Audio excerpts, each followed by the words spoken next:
Okay, Miss Grassi, this is photosynthesis. I'm re-recording because I want it to be better.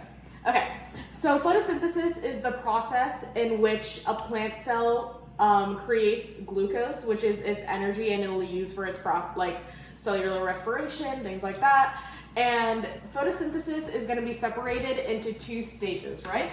Our light independent, or the first stage actually, is light dependent, like that, and light independent stage, right? Two stages. So in the plant cell, you have the site of photosynthesis, which is the chloroplast. The chloroplast has a double membrane, and it has this double membrane. It has an outer and an inner membrane. Because long ago it was a unicellular organism, so it lived on its own. So when it was eventually absorbed by the plant cell, which is called endosymbiosis, it still retained its double membrane, right? So outer and inner. Inside the membrane, or inside the chloroplast, is the fluid called the stroma, right? And the main site of the light-dependent stage is the thylakoid, right? So you have these stacks of thylakoid membranes, right? Let's label thylakoid. And a stack of this is called a granum or grana. And within the thylakoid, there's this pigment called chlorophyll. And this is the photosynthetic pigment that will absorb the light energy and convert it, things like that, right? So our first stage of our light-dependent stage, or our first step of the light-dependent stage, is photoactivation, right? And photoactivation is, we have our little sun, right? And let's switch colors. So, let's switch colors. So this is the light energy, and the light energy is hitting the thylakoid and hitting the chlorophyll pigment. Now we talked about in AS level when the light passes through the chloroplast or might not hit, and this is an example of when our light energy is hitting the chloroplast and is hitting the thylakoid. Now when it hits the thylakoid turns on, and it turns on because the chlorophyll pigment is turning on. That is what is going through photoactivation, right? And so after this process of the thylakoid membrane turning on, the chlorophyll goes through photooxidization. Photooxidization. And oxidization is the process of losing an electron. Photo is light. So in this word itself, we kind of get a hint of our next step, which is losing an electron because of the light. So the chlorophyll pigment is going to lose an electron, and the electron is energy. So it's losing energy in the form of electron, right? And this electron finds an ADP molecule, right? This electron. It finds, keep recording. Okay, it finds an ADP molecule, and this energy in the electron, it binds this ADP and a phosphate to make ATP, right? And this ATP molecule will charge our future light independent stage. The next step after photooxidization is photolysis. I'm gonna write it right here. Now in the chloroplast, you have H2O, a water molecule, diffusing into it, right? H2O. Now when the light energy hits the H2O molecule, it causes it to split. Now, again, hint to the name, photolysis. This ending lysis means the splitting of water, right? Photo means the fact that it's happening with light. The light is splitting the water. So when the light energy hits the water molecule, the bonds holding it together break. And when it does so, it releases a hydrogen ion, an oxygen atom, and because it's breaking the bonds within the molecule, and bonds hold energy, right? So when you break your bonds, you're releasing energy, and energy is going to be released in the form of an electron, right? So when this happens, this oxygen atom, this reaction is happening multiple times, right? So when this happens so many times, this free oxygen atom is going to find another free oxygen atom and bond to make O2, right?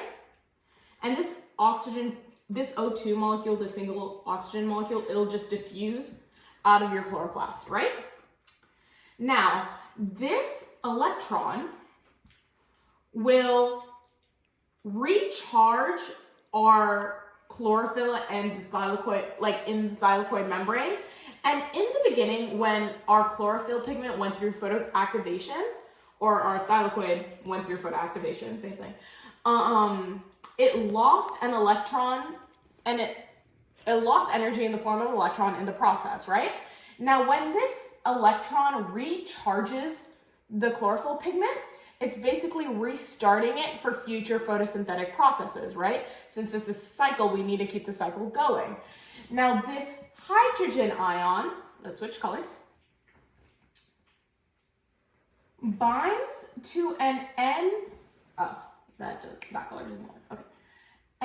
NADP plus molecule, and with the hydrogen ion, it makes an NADPH molecule, right? And we're gonna need that for photosynthesis too. So we'll write that over here. I'll star a little NADPH, right? And now let's recuperate, and we're gonna enter the light independent stage of photosynthesis. And the light independent stage is happening in the stroma, the fluid of the chloroplast, right? Now, for our light independent stage, we want to make sure that we have our ATP to power it. Our NADPH is carrying a hydrogen ion for our C6H12O6 molecule, glucose, right? Now, and we have our CO2 and we have our H2O.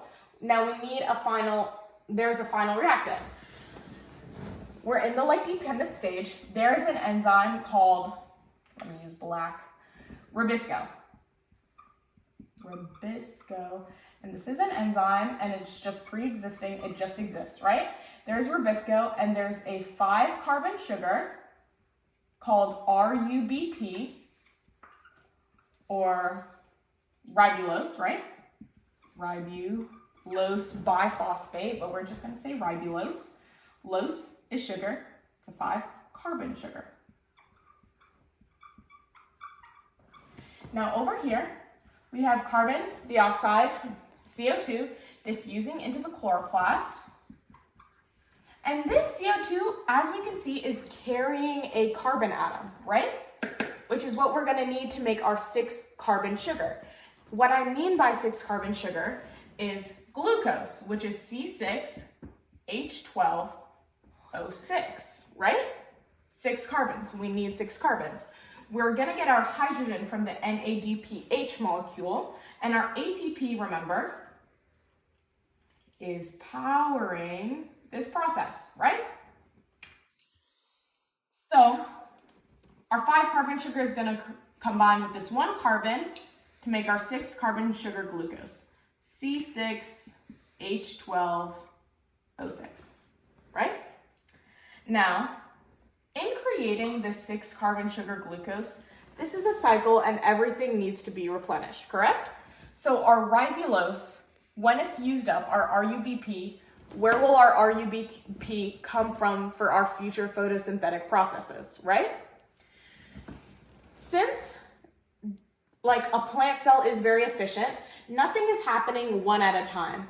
There are multiple things happening all at once. So even though in our minds we might think this is only happening one at a time, the same process is happening multiple times, right? So in this process, 1 set of a 6-carbon sugar is made, right? But in several other processes, you have so many 6-carbon sugars being created, right? Now let's say this process happens, I'll just do a little thing over here.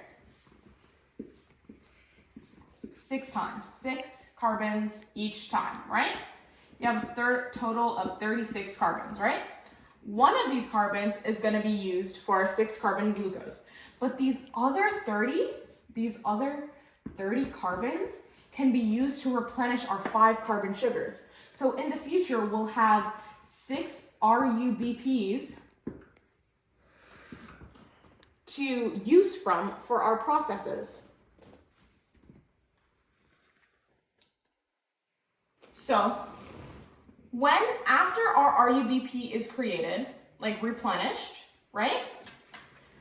Our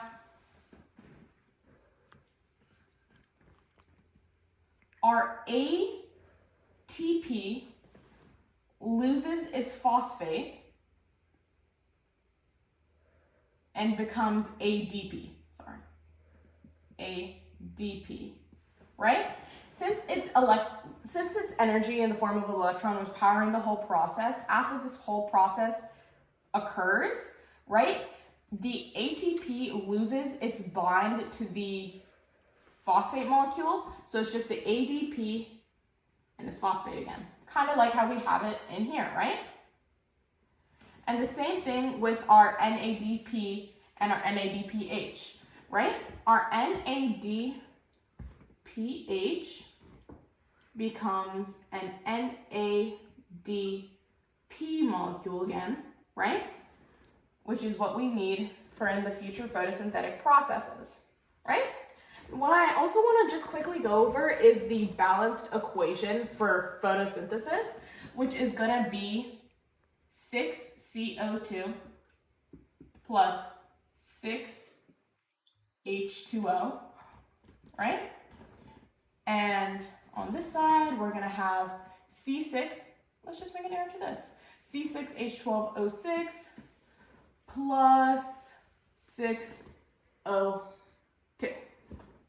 Right, let's just make sure everything's balanced, and yeah. Okay, thank you. We're gonna go on to questions. Okay, now we're gonna go to questions. Kevin. So what is the purpose of photolysis? Why is it so important? Because photolysis is splitting your H2O molecule. That's the name of the process, that you're splitting it into the hydrogen ion, the oxygen. Because it gives you your electron to recharge your chlorophyll pigment. And if your chlorophyll pigment is not recharged, then your photosynthetic processes in the future cannot occur, right? Well, thank you, and zero.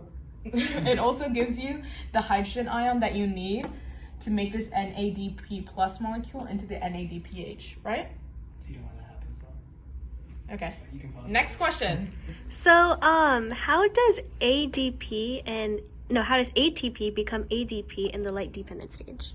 So, You mean light independent? Independent stage. My bad. So again, the ATP molecule becomes an ADP molecule because this ATP was powering the whole light independent stage, right? And because it was powering the whole light independent stage, after the light independent stage occurs, it basically loses its energy, right? And because this energy is in the form of the electron that it gained, it basically loses the energy or uses up the electron in the form of energy and reverts back to its ADP form that it originally had.